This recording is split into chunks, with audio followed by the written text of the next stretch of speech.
Hey guys, we're back with Turk, and I think I'm mic'd up. I should have camera. And notice how expectant he is because he's starting to get used to routine and patterns. Routine and patterns are your biggest friend, okay? So we set everything off of this, and I've got certain things I do on the table. Good. Yep. Good boy. And if you notice, there's basically two things: a down, a sit, and an explosion off the table. There's not much more. Yep. Good boy. Good. Good boy. Good. And then to the bowls. Yep. Good boy.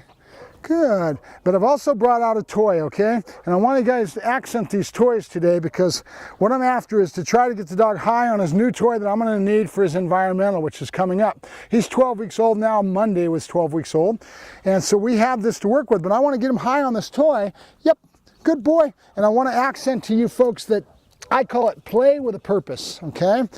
Yeah, good boy, good boy, good. Yes, good boy, good. Oh, good boy, good. Oh, good.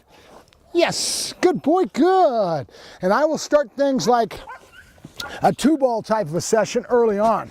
I will teach him to go and get high on this, and I'll have 2 toys. You notice I have 2 toys? The reason I do that is because I want to start getting as early as possible, getting the dog used to going after that second toy and not staying fixated and wanting to hold on to this. So I try my best not to create any type of behavior that will create and establish a negative behavior. Oh, he's in my pot. You got to work for that, dang it. He figured that out. Now I'm in trouble. You got to work for that. I had my pouch open. He was in there digging in. So what I do with these toys is I want to get him going after it and then returning, and I'll do a little game of trading him. So I'll get him high on the toy. He wants the food, which is fine. Yes, good boy, good. And he's into the food right now because he's figured out where it's at. He knows it's on my side now. That'll be the fastest lesson he ever learns, is where that food resides. Good. So I don't want to ever try to take this out of his mouth. If he's got the toy, good boy, good. He's into food right now. Look where the dog's mind state's at. That's a good example of understanding drive state. He's into the food. He's going to the ground. He's starting to scrounge it. He could give a hoot about this toy right now. Why? Because he just had his nose in the big food bag. I went and got new hot dogs. He's all over the place. But what I'm trying to get across to you is we want to play with a purpose. So I want him to go after this toy. And I may not get it now because he's into the food. See where his head's at? As babies, they have a lot less toy drive than they do food. So food is more important to him at his age than toy. But I want to try to progress into toy, okay? It's important. So now he's got his nose down, and I'm going to go ahead and use what I've got because he's already into this. But the biggest thing I was trying to accent to you is getting him high on his toys and not trying to grab it and take it away from him so he clamps down and wants to hang on to it, because you create that behavior in what you do with the animal. So what I'll do is I'll do a trade game. He's got the toy and I'll say, you want to trade? And I'll show him the food and I'll let him drop the toy to get the food. Okay? I don't want to have any time that I'm trying to take this away from him and take it out of his mouth. That's why I already start accenting 2 of these instead of just 1, so I can get him enticed with the other one. He drops that one, I throw the other one. I can start this stuff early on if I can get the dog flowing on it. Okay? So right now he cares about food, so I'm going to go ahead and use it. Good. Yes, good boy, good. Notice my voice tone come in there. Nope. They're receptive. They're nothing but a sponge at this age. So all these little things and accent points. Nope. He's not winning. I'm not letting him have it until he does what I want. Yes, good boy. He gave me a little bit of a movement. I gave it to him. Yes, good boy. And I waited him out. I just waited for him to move, and then I said click, and I gave it to him. So he starts finding out what is the right answer to get what I want. And that's basically all you're doing when you're doing this. You're showing the dog what is the right answer. Where is that yes? Where is that clicker? Where am I going to get my reward, which is the timing involved with this, right? Right now I've locked it in. Yes, good. And I'm just going to keep doing this. Good boy, good. All right, one more time. Yes, good boy, good. All right. And then I'll start trying to get him to go the other way, which he's weaker at, right? Notice how he's weaker because he won't do it. He comes off the bowl. So I have to use my body to get him to be more fluid with this left-hand side. Actually, he's moving his rear end to my right, but whatever. It's the opposite of the other way. The other way is a lot stronger because most dogs are like you and I. Most people are right-handed. There's a lot fewer left-handers than there are right-handers. All right? They are the same way. They have an area they're going to be stronger on, right or left, than they would. So I will drop the other way and I'll start doing this a lot more. till I balance it, right? And I remember, good. And I'm getting what, 2 or 3 steps? Let's see if I can get a lot more. Yes, good. With my help, because I'm the one that's doing the spatial pressure to get him to move it. Yep, good boy, good. Break, up, good boy. Nope, nope. Good. Now I'm going to start going back to my other one that I already had built in, which is my duration marker, right? But I need distance on it because I got to put it between his chest, so I move him back on the table. Good.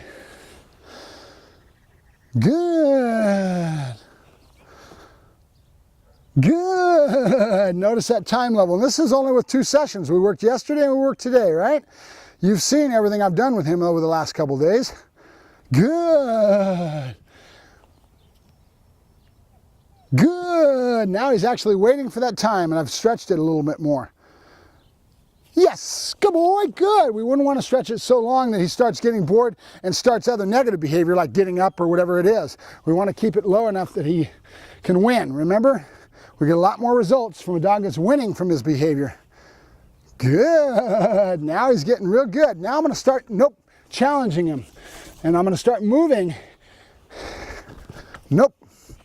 And accenting that he's supposed to stay. So I'm actually increasing my criteria. Nope. Good. Nope. Good. And it may be too much for him to handle. If it is, I have to back up. Good. Nope. He's awful young for doing some of this stuff. I usually don't do all this stuff that I'm showing you until they get a little older, but he'll learn it. Good. Yep. And crescendo and move into some other things. So I'm going to go building on drive. So I'll go up, good boy, good. Up, good boy, good. Yes, good boy, good. Up, good boy, good. Good boy, good. The drive state changes, he gets higher in drive, and that gives me more to work with. I can keep my session going a little longer. When you end is important. You want to end before he starts getting to that boredom stage where you're not getting positive results. Good. You want to end on a high point with whatever you're working, and usually end with the thing that you're wanting to do the most, which started to be our duration marker yesterday. Good. And then tomorrow we'll go back to it, and I'll keep moving things around. Good. Adding, subtracting my 2s and 3s, my powers of 2s and 3s, my pattern, that 1, 2, and 3 can change as I add more things in. Good. It doesn't always have to be exactly the same thing. If you do, the dog's going to get bored. Good. So you have to be able to sense. That's what I tell my people. That I call it a gut feeling of dog training. You got to sense it. Yes, good boy. And I always say that if I can get 1 in 10 people to understand what I call the gut feeling of dog training, I've succeeded in my job. I'm happy, because it usually is only 1 or 2 people in 10 that I can really get to this point. It takes work, it takes passion from the other person. They've got to want it. Good. If they don't want it, they're not going to learn it. They're too busy with work. They're too busy with their lifestyles. Good. They won't ever get to this point. So if you want it, you have the passion for it, you want to get to that level that you get that good where you can feel it. And what I call, again, the gut feeling of dog training. You sense it, you feel it. Good. There's a lot of science involved with this. Classical conditioning, operant conditioning, all kinds of things we use, but you're really a lot better served as a dog trainer if you can sense and feel the dog and be in tune with the animal. That's where you're going to do the best. And that's communication. Your ability to communicate to the dog good what you want him to do. And it's an art. That's why I call this being an artist. I'm a starving artist. I don't make much money at this, but I love doing what I'm doing. Oh, good boy. Yes, good boy. Good. Good. Nope. Nope. Good. Good. And that was just a little hop, right? Because that's good. That's all I can accept. So I keep working at this. And if he goes to roll off this table and has a negative, I'll put a little no marker in there right when it happens.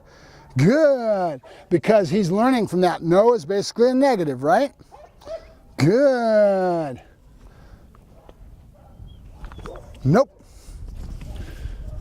Good. Now I'm robbing him of food. Good, and that equation will come in longer. The no turns good into something. He doesn't get what he wants. Good, and I'm ready for a break right now, right? Yep, good boy, good, and we'll move to something else, right? And we're actually pretty much done, so I'll end it right there, so that's the last thing on his mind for when we come back the next time, you'll be able to use it to build on, all right? Good, all right, we're done. Talk to you in a few.